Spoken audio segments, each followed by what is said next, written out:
Hello students, today in this video we are going to read your lesson 7 report of an adjudged case। एक लंबित मामले पर report. Court में बहुत सारे मामले लंबित रहते हैं। अदालतों में आपने अक्सर सुना होगा, कोई एक केस कोर्ट में पहुंच गया तो फिर सालों लग जाते हैं उसको मामले को सुलझने में। ये एक बहुत ही मजाकिया टाइप की एक पोइम है और वास्तव में पोइम में एक छोटा सा किस्सा इसमें बताया गया है।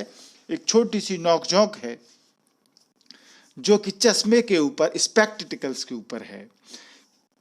विलियम कूपर द्वारा ये लिखा गया लेसन है। बहुत ही इंटरेस्टिंग तरीके से इसमें बताया गया है कि एक बार चश्मों की मालिकाना हक के बारे में नाक और आंख के बीच में झगड़ा हो गया। चश्मा कहाँ रहता है? नाक के ऊपर, और उपयोग किसके लिए आता है? आंखों के।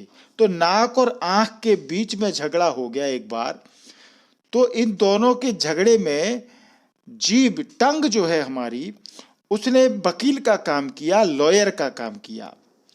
और लॉयर होता है कोर्ट में, जब एक जज होता है, और जज कभी कभी एक बुद्धिमान आदमी को नियुक्त कर देता है, किसी को महत्वपूर्ण एक बैरन जिसको बोलते हैं, एक सामंत नियुक्त कर देता है। तो मुख्य सामंत के रूप में कान, ईयर को बनाया गया ताकि कानून का संतुलन बना रहे, कोई गड़बड़ी न हो। और जो कान है वो अपनी प्रतिभा और विवेक के लिए प्रसिद्ध थे। आप जानते हैं कि कान बड़ी बड़ी आवाज़ें सुनते हैं, बड़ी बड़ी बातें सुनते हैं, और कान के आधार पर ही लोग जो कानों में सुनते हैं वो सुनी सुनाई बात पर फैसला भी करते हैं। तो उसको बुद्धिमान बोला गया है। तो इसमें, इस पोएम में हम एक महत्वपूर्ण इंटरेस्टिंग झगड़ा जो नाक और आंख के बीच में है उसको देखेंगे कि वास्तव में चश्मा जो रहता है नाक पर, स्पेक्टिकल जो रहता है, वो किस प्रकार से किसके लिए ज़्यादा महत्वपूर्ण है, उस पर हक किसका है। ठीक है ना? तो we will see once a contest arose between the nose and the eyes about the ownership of spectacles. The tongue acted as a lawyer. The chief baron, that means ear, said to balance the laws. He was well known for his talent and sense of perception. चलिए तो start करते हैं। इसमें William copper जो writer हैं इसके, उनके बारे में थोड़ा जान लेते हैं। 1731 1731 टू 1800 तक उनका लाइफ स्पान रहा है। Was a poet who qualified as a lawyer. वो एक पोइट थे जो कि एक वकील के रूप में भी क्वालिफाइड थे। His legal career was interrupted by an attack of madness.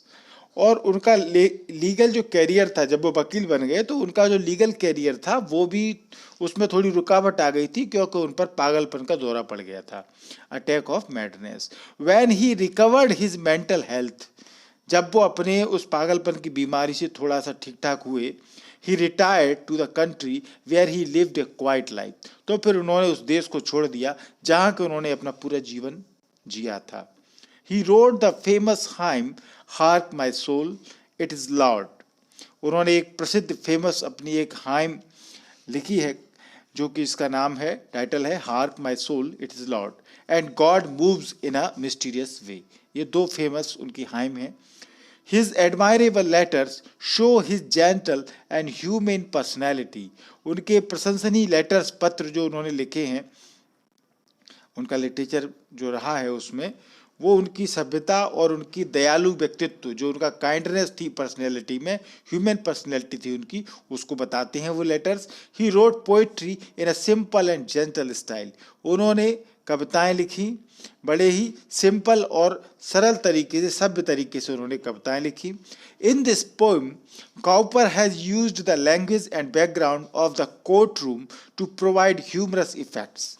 इस पोएम में कॉपर जो है वो एक सिंपल भाषा का उपयोग करते हैं, और जो पोएम का बैकग्राउंड है वो कोर्ट रूम है, अदालत का कमरा है, यानी अदालत है, कोर्ट रूम है। और वो बड़ा ही ह्यूमरस इफेक्ट्स उन्होंने मजाकिया तरीके से उस कोर्ट रूम को उन्होंने बनाया है। उसमें जो बातें हुई हैं वो ह्यूमरस इफेक्ट्स है उसमें। A strange dispute arose between the nose and the eyes. एक अजीब तरह का विवाद नाक और आंख के बीच में हुआ, खड़ा हो गया। Both claiming their sole right over the spectacles, दोनों का दावा था कि जो चश्मा है उस पर उनका हक है। हर कोई कह रहा था, नोज भी कह रही थी कि मेरा ज़्यादा मालिकाना हक है, और आइज कहती हैं, आंखें, कि मेरा ज़्यादा हक है। The tongue acted as a lawyer, तो हमारी जो टंग है, जीभ, वो एक लॉयर, वकील का काम करती है। And the ear as the chief baron to balance the laws, और ईयर जो कान है वो मुख्य बैरन के रूप में, बैरन माने एक प्रकार के जज होता है जिसको हिंदी में सामंत बोलते हैं, जो बहुत ही समझदार होता है, उसको माना जाता है, क्योंकि कानों की नीयत आप जानते हैं। तो उसको लॉ को बैलेंस करने के लिए कान का उपयोग किया गया है। तो इसके जो कैरेक्टर हैं वो नोज है, आइज हैं, और स्पेक्टिकल्स है, और बैरन, ईयर जो है, ईयर को बैरन बनाया गया है, तो ये लोग हैं, और टंग इसका लॉयर है। चलिए देखते हैं इसके स्टेंजा पोएम के। Between nose and eyes a strange contest arose, नाक और आंखों के बीच में एक अजीब सा झगड़ा पैदा हो गया। The spectacles set them unhappily wrong, चश्मा उनके लिए है, किसके लिए है, ये झगड़ा उनके बीच हो गया। अप्रसन्नता से, अनहैप्पीली, एक दूसरे को वो गलत ठहरा रहे थे। द पॉइंट इन डिस्प्यूट वास, उनके बीच में जो डिस्प्यूट का पॉइंट था, as all the world knows, जैसा कि पूरी दुनिया जानती है, to which the said spectacles ought to belong, कि ये जो स्पेक्टिकल्स है, चश्मा, जो ऊपर बताया गया है, यहाँ पर लीगल लैंग्वेज का उपयोग किया गया है, कानूनी भाषा का, और सैड स्पेक्टिकल्स यानी ये जो कानूनी लेटर होते हैं जज अदालत की कार्रवाई में, उस तरह की वोकैबुलरी का इस्तेमाल किया गया है। तो to which the said spectacles ought to belong, के ऊपर वर्णित जो चश्मा है जिसकी बात की गई है वो किसका है, कौन चश्मे को बिलोंग करता है, इसके मालिकाना हक के ऊपर उनमें झगड़ा हो गया, आंख और नाक के बीच में। सो टंग वाज द लॉयर, तो टंग जो है, जीभ, वो वकील बन गई थी। एंड आर्ग्यूड द केस, और उसको केस का आर्ग्यू करना था, दलील देनी थी। With a great deal of skill and a wig full of learning, जीभ को बहुत ही निपुण माना जाता है, स्किल माने जिसमें बहुत ही कौशल हो, कुशलता हो, इंटेलिजेंट हो, और विग फुल ऑफ लर्निंग, उसका जो दिमाग है वो बिल्कुल बहुत ही अच्छे से सीखने वाली बातें उसमें हैं, जीभ बहुत चालू होती है, सब तरह की बातें कर लेती है। While chief baron ear sat to balance the laws, जबकि मुख्य बैरन के रूप में ईयर, कानों को बिठाया गया, जो कि लॉ को बैलेंस करेंगे कि कहीं कोई गड़बड़ी न हो जाए, तो उसको देखने के लिए ईयर को बनाया गया। So famed for his talent in nicely discerning, और आप ये भी जानते हैं कि जो ईयर होते हैं वो भी फेम्ड यानी बहुत प्रसिद्ध होते हैं अपने टैलेंट के लिए, अपनी डिसर्निंग यानी कुशाग्र बुद्धि, अपने विवेक के लिए अच्छे से वो जाने जाते हैं, टैलेंटेड होते हैं। इसमें देखिए आप, एक तरीके का आयरॉनिकल भी है ह्यूमर के साथ में, यानी नाक क्या काम करती है, आइज क्या काम करती है, इन दोनों को तो चश्मे तक सेंट्रलाइज रखा है कि मालिक कौन है, पर कान की चतुरता भी बताई है और आपके टंग की चतुरता भी बताई है। तो टंग जो है वो बिल्कुल वकील, यानी कि वो बातूनी होता है, सब तरीके की मुंह से ही हम बोल करके लोगों को इधर उधर, वकील उसी से चलते हैं। और कान जो होते हैं वो तो हमारे इंटेलिजेंट होते ही हैं, उसी के कानों से जो हम सुनते हैं वो उसी के आधार पर हम निर्णय लेते हैं। तो कानों को यहाँ पर लॉ को बैलेंस करने के लिए रखा गया। In behalf of the nose it will quickly appear, and your lordship, he said, will undoubtedly find that the nose has had spectacles always in wear, which amounts to possession time out of mind.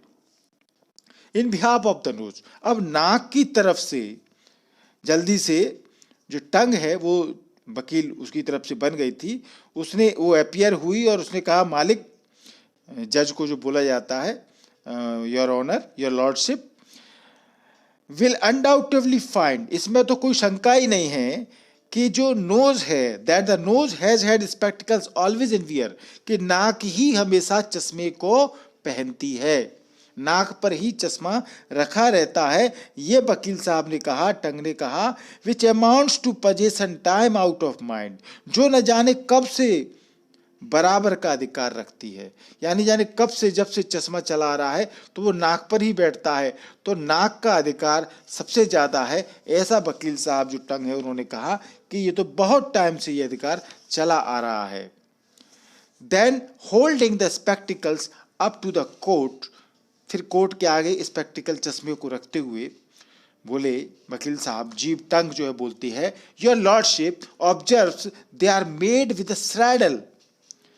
मालिक आप जानते हैं जज साहब कि आपने देखा है कि जो चश्मा होता है उसमें स्ट्रैडल होता है, यानी आपने जो खांचा बना होता है जिस खांचे से वो नाक पर घुसता है चश्मा, ठीक है ना, तो स्ट्रैडल वो चश्मे में होता है। एज वाइड, और वो खांचा नाक का इतना, चश्मे का जो खांचा होता है वो इतना ही चौड़ा होता है, as the bridge of the nose, in short, जैसा कि नाक को जो है उसको भी उन्होंने ब्रिज बोला गया है। जैसे ब्रिज होता है ना थोड़ा उठा हुआ, ऐसे नाक भी उठी हुई होती है। यदि उठी हुई नहीं होती तो चश्मा उस पर रखा ही नहीं जा सकता था, बैलेंस कैसे करता है चश्मा। तो वो कहते हैं कि बिल्कुल चश्मे में जैसा कि स्ट्रैडल, नाक का जो खांचा होता है नाक पर रखने के लिए, तो नाक पर भी इस तरीके से ब्रिज होता है। तो आपने देखा कि चश्मा इसी तरीके से होता है। Design to sit close to it just like a saddle, और वो बिल्कुल उसी नाक के लिए ही वो डिजाइन किया गया है चश्मे को, just like a saddle, saddle की तरह। सैडल माने जो घोड़े के ऊपर आपने देखा हो चमड़े की जीन होती है जिस पर आदमी बैठता है, तो जीन जो होती है घोड़े के ऊपर जिस पर आदमी बैठता है उसका खांचा भी बिल्कुल ऐसे बनाया जाता है ताकि आदमी बैठ जाए। तो वो कभी कहते हैं कि जैसे कि जीन होती है घोड़े की जिस पर आदमी बैठता है, खांचा होता है जिस पर आदमी बैठ जाए, उसी तरीके का नाक का भी खांचा बिल्कुल वैसे ही बना है जैसे कि जिससे कि चश्मा आराम से उस पर बैठ जाए। Again would your lordship a movement suppose, this is a case that has happened and may be again. फिर वो कहते हैं again would your lordship a movement suppose, कि आगे फिर से मालिक यदि सपोज किया जाए, ऐसा मान के चला जाए, मान लो कि केस खत्म होकर के दोबारा स्टार्ट हो जाए कहीं पर भविष्य में, दैट द विसेज और countenance had not a knows, तो फिर आप देखेंगे जब विशेष होता है चेहरा, और चेहरे की जो मुखाकृति है उस पर यदि कोई नाक नहीं है उस पर, ठीक है, यदि उस चेहरे पर नाक नहीं होती, pray who would or who could wear spectacles then, तो फिर चश्मे को कौन पहनेगा और कौन पहन सकता था, कौन पहनता उस चश्मे को तब यदि चेहरे पर नाक नहीं होती तो। विशेष माने चेहरा, ठीक है ना, तो जो चेहरे पर जो नाक बनी है वो बनी ही चश्मे के लिए है। यदि ऐसा मान लिया जाए कि यदि ऐसा चेहरा होता है जिस पर कि नाक ही नहीं होती तो फिर कौन उस चश्मे को पहनता, ये दलील दी वकील साहब ने। On the whole it appears and my argument shows, पूरी तरीके से ये लगता है और मेरे तर्क ये दिखाते हैं, with reasoning the court will never condemn, कि मैंने जो तर्क दिए हैं उनका कोर्ट कभी उनको खंडित नहीं कर सकता। मेरे लॉ जो तर्क दिए हैं मैंने वो बड़ी मजबूत हैं, उनको कंडेम नहीं किया जा सकता, कोर्ट कभी उनको कंडेम नहीं करेगा, उनका विरोध नहीं करेगा। That the spectacles plainly were made for the nose, कि जो स्पेक्टिकल्स हैं चश्मा वो बिल्कुल नाक के लिए ही बने थे, and the nose was plainly intended for them, और नाक भी उसी इरादे के लिए नाक बनी होगी, ये वकील साहब का कहना है। Then shifting his side as a lawyer knows how, अब फिर वो अपनी साइड शिफ्ट करते हैं वकील साहब, यानी जीव जो टंग है अभी तक वो नाक के पक्ष में उसने तर्क दे दिया, अब वो आंख के पक्ष में आकर के बोलती है। यानी वकील सेम है उस कोर्ट में, तो लॉयर वकील ऐसा करते रहते हैं, तो जीव अब आंखों की तरफ से दलील देने लगती है। He pleaded again in behalf of the eyes, तो वो आंखों की तरफ से दलील देने लगती है, प्लीड माने दलील देना। But what were his arguments few people know, for the court did not think they are equally wise, परंतु जो भी तर्क जो लोग बहुत कम जानते हैं, जो भी तर्क उसने दिए वकील साहब ने, कोर्ट को भी इतने ज़्यादा इक्वली वाइज, उतने बुद्धिमानी वाले नहीं लगे जितना कि नाक के लिए तर्क दिए थे। सो इसीलिए हिज लॉर्डशिप डिक्रीडेड, तो फिर लॉर्डशिप जो है जज साहब, उन्होंने निर्णय दिया, डिक्रीड माने डिसीजन करना, निर्णय करना, with a grave solemn tone, बहुत ही गंभीर मुद्रा में उन्होंने निर्णय दिया, डिसाइसिव एंड क्लियर, बड़ा ही निश्चित, पक्का और साफ उन्होंने निर्णय दिया, विदाउट वन इफ और बट, बिना किसी इफ और बट के, बिना अगर मगर के कोई उन्होंने डिसीजन दे दिया, that when ever the nose put his spectacles on, कि जब कभी नाक पर चश्मा रखा जाएगा, बाय डे लाइट और कैंडल लाइट, चाहे वो दिन का रोशनी हो चाहे कैंडल लाइट हो, आई शुड बी शट, तो आंखें बंद होनी चाहिए। यानी कि एक तरीके से नाक के पक्ष में फैसला दिया। तो ये वकील साहब का कोर्ट रूम का ये एक अच्छा कविता के रूप में नाटक था। चलिए इसके कॉम्प्रिहेंसिव क्वेश्चन आंसर देखते हैं। तो पार्ट ए के जो क्वेश्चन आंसर हैं, answer the following questions in about 25 words, इनके उत्तर हमको 25 शब्दों में देने होते हैं। तो फर्स्ट क्वेश्चन देखें, what was the point of dispute between nose and eyes, नाक और आंख के बीच में विवाद का क्या पॉइंट था, क्या विवाद की वस्तु क्या थी। आंसर देखें, the point of dispute between nose and eyes was that, उनके बीच में विवाद का विषय था, both claiming their sole right over the spectacles, कि दोनों ही चश्मे पर अपना अपना दावा ठोक रहे थे, ये उनके बीच में डिस्प्यूट था। क्वेश्चन 2 है, एक्सप्लेन, हमको एक्सप्लेन करना है ये जो स्टेंजा दिया है, अभी हमने सारी पे में एक्सप्लेन कर दिया हालांकि, पर इस क्वेश्चन में जो दिया है, so tongue was the lawyer and argued the case with a great deal of skill and a wig full of learning, कि टंग जो है वो वकील का काम करेगी और इस केस के मामले में बड़ी बुद्धिमानी से, चतुरता से वो अपनी दिखाएगी।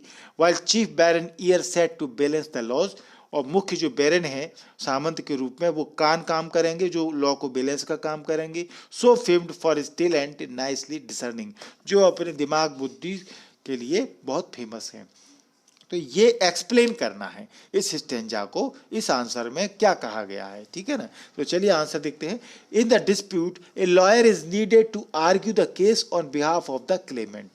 देखिए कोई भी कोर्ट में विवाद होता है, डिस्प्यूट होता है, तो वकील तो आता ही है। तो in the dispute a lawyer is needed to argue the case on behalf of the claimant. तो झगड़े में वकील की जरूरत होती है किसी भी मामले में, कि वो अपने क्लेमेंट जो होते हैं उनकी तरफ से वो आर्ग्यू करता है, तर्क देता है। So the tongue assume the role of the lawyer, इसलिए जो टंग है, जीभ, उसने वकील के रूप में अपना रोल अदा किया। The tongue was both his skilled in expression and learned, tongue जो है, जीभ, वो बहुत ही स्किल्ड मानी जाती है, कुशल मानी जाती है, एक्सप्रेस करने के लिए, कोई भी बात को कहने के लिए बड़ी कुशल मानी जाती है, अभिव्यक्ति के लिए, और लर्नेड होती है। The year was talented for perception of right और रॉन्ग, और कान टैलेंटेड होते हैं, होशियार होते हैं अपने परसेप्शन के लिए, कि कोई चीज़ राइट है या रॉन्ग है, सही या गलत है, तो ये परसेप्शन का टैलेंट होता है ईयर में। तो इस तरीके से ये इस स्टेंजा का अर्थ हुआ। क्वेश्चन 3 है, what were the arguments given by the lawyer in favour of the nose as the owner of the spectacles. अब चूंकि नोज को एक स्पेक्टिकल चश्मे के मालिक के रूप में बात की गई है, बात ये करें तो फिर लॉयर ने, वकील ने नोज के फेवर में क्या क्या आर्गुमेंट्स दिए, ठीक है ना। चश्मे के मालिक के रूप में नोज को मानते हुए वकील ने, लॉयर ने क्या आर्गुमेंट्स दिए, ये क्वेश्चन है। आंसर देखते हैं। The lawyer gave the following arguments, वकील ने निम्न प्रकार के आर्गुमेंट्स दिए। Number 1, nose had been wearing the spectacles since immemorial times, नाक जो है पता नहीं अविस्मरणीय समय से, कब से ही चश्मे को पहने धारण किए हुए थी, पहली बात ये तर्क दिया था। दूसरा लॉजिक था, the spectacles with their straddle are fitted on the bridge of the nose, चश्मे में एक ऐसा स्ट्रैडल, एक खांचा होता है जो बिल्कुल नाक जो ब्रिज के समान होती है उस पर फिट हो जाता है, ये तर्क दिया था। तीसरा था, any face without nose can not wear spectacles, बिना नाक का चेहरा यदि किसी का है तो बिना नाक के तो कोई चश्मे को पहन ही नहीं सकता।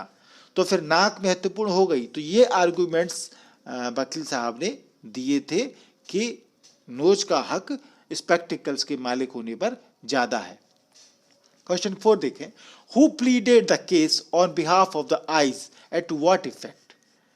आंखों की तरफ से किसने केस की दलीलें दी और क्या प्रभाव हुआ उसका।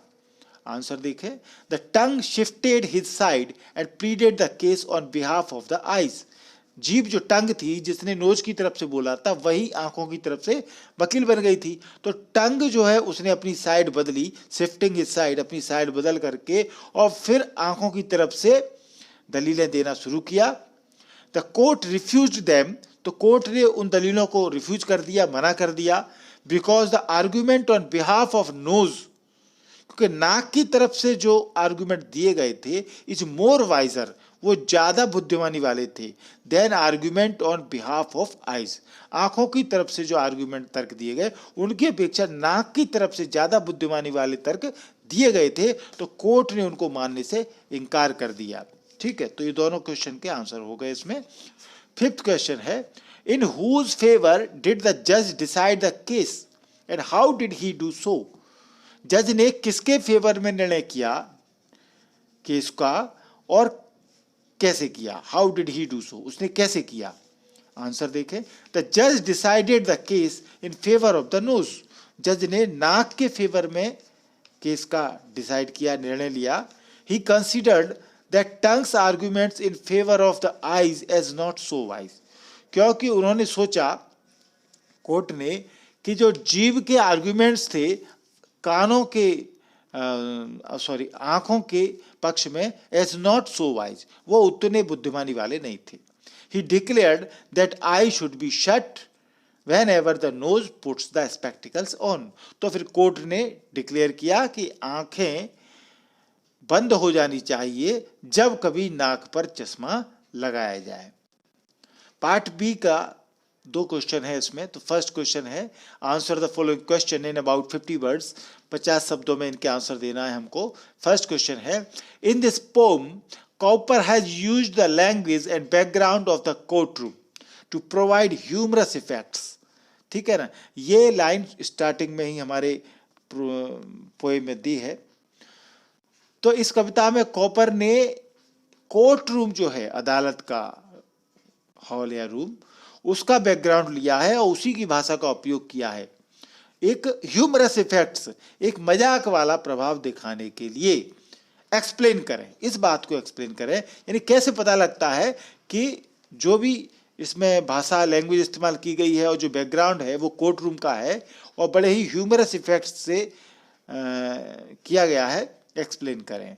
तो इट इज ट्रू, ये सच है, that in this pome Cowper has used the language and background of the courtroom to provide humorous effect. इस कविता में कॉपर ने ह्यूमरस इफेक्ट डालते हुए कोर्ट रूम का बैकग्राउंड लिया है, उसी लैंग्वेज का इस्तेमाल किया। The nose and the eyes are the opposite parties. आप जानते हैं इस कविता में बताया गया है कि नाक और आंखें अपोजिट पार्टीज हैं। ठीक है ना, रिवल पार्टीज हैं, एक दूसरे का विरोध करने वाली पार्टीज हैं। A strange dispute arose between nose and the eyes. नाक और आंख के बीच में एक अजीब झगड़ा हो गया। Both of them claimed their sole right over the spectacles. दोनों ही चश्मे के ऊपर अपना दावा ठोक रहे थे। The tongue acted like a lawyer. तो टंग ने, जीव ने वकील के रूप में काम किया। Because he argued the case with great deal of skill of expression, क्योंकि उसमें अभिव्यक्ति की कुशलता होती है, बड़ी कुशलता, इसलिए उसको आर्ग्यू करने के लिए ये लॉयर बनाया गया। And ear acted as chief baron, और कानों को एक मुख्य सामंत के रूप में नियुक्त किया कोर्ट ने। Who balance the laws between them, जो कि उन दोनों के बीच में कानूनों का बैलेंस रखेगा। The poet has also used legal language to make his readers enjoy the dispute. कवि ने लीगल लैंग्वेज, कानूनी भाषा का उपयोग भी किया है ताकि जो रीडर्स हैं, पाठक जो इस कविता को पढ़ने वाले हैं, वो इस डिस्प्यूट का, विवाद का आनंद ले सकें। इसलिए उसमें लैंग्वेज भी कोर्ट रूम वाली इस्तेमाल की गई है। क्वेश्चन 2 देखें, what do you understand by the title report of an adjudged case. Explain. ये जो टाइटल है इस पोएम का, report of an adjudged case, यानी कि एक लंबित मामले पर रिपोर्ट, तो इसको आप क्या समझते हैं इस टाइटल से और उसको एक्सप्लेन करें। ठीक है, चलिए। The title report of an adjudged case deals with a strange dispute between the nose and the eyes. ये जो टाइटल है वो एक अजीब डिस्प्यूट, झगड़े को बताता है जो कि नाक और आंखों के बीच में हुआ था। The poet decided the dispute officially in the court. कभी इस झगड़े को सरकारी तरीके से कोर्ट ले जाने का निर्णय किया पोएट ने। In this case the tongue acted as a lawyer from both sides. इस केस में जीभ जो है, टंग, वो वकील के रूप में दोनों साइड से काम करती है, नोज की तरफ से भी और आइज की तरफ से भी। एंड द ईयर, सॉरी यहाँ पर ये स्पेलिंग थोड़ी गलत है, आप देख लें इसको, ईयर YEAR, ठीक है ना। Ear acted as chief baron to balance the laws. और जो कान है वो बैरन के रूप में बैलेंस करेंगे लॉज का। In the end the case was decided in the favour of nose which produce a humorous effects. और अंत में क्या होता है, इस मामले में डिसीजन लिया गया था कि नाक नोज के फेवर में डिसीजन लिया गया, जो कि एक ह्यूमरस इफेक्ट्स डालता है इस स्टोरी में, इस पूरे केस में, इस पूरे मामले में। ठीक है, तो ये हुआ कि हम इस टाइटल से क्या समझते हैं। तो ये वीडियो आपको पसंद आया होगा। थैंक यू पूरा वीडियो देखने के लिए। चैनल MP इंग्लिश सब्सक्राइब नहीं किया है तो आपने बहुत कुछ खोए दिया है भैया।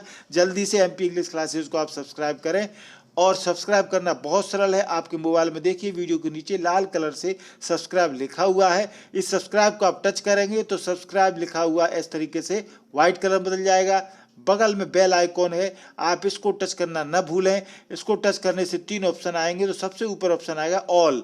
उस ऑल के ऑप्शन को आप टच करेंगे तो मैं जो भी वीडियो बनाऊंगा वो तुरंत आपके मोबाइल पर नोटिफिकेशन के रूप में पहुंच जाएगा। तो जल्दी कीजिए, सब्सक्राइब कीजिए चैनल अभी और बेल आइकॉन को दबाइए। वीडियो अच्छा लगा हो तो लाइक और शेयर जरूर करें। और भी इस तरह की वीडियो आपको चाहिए तो हमने चैनल पर प्लेलिस्ट बना रखी है। आप ग्रामर, राइटिंग स्किल, जो भी आपको वीडियो चाहिए वो हमारी प्लेलिस्ट में आप देख सकते हैं। आपकी क्लास के अकॉर्डिंग हमने इसमें क्लासिफिकेशन वीडियो डाल चुके हैं हम। पूरा वीडियो देखने के लिए थैंक यू।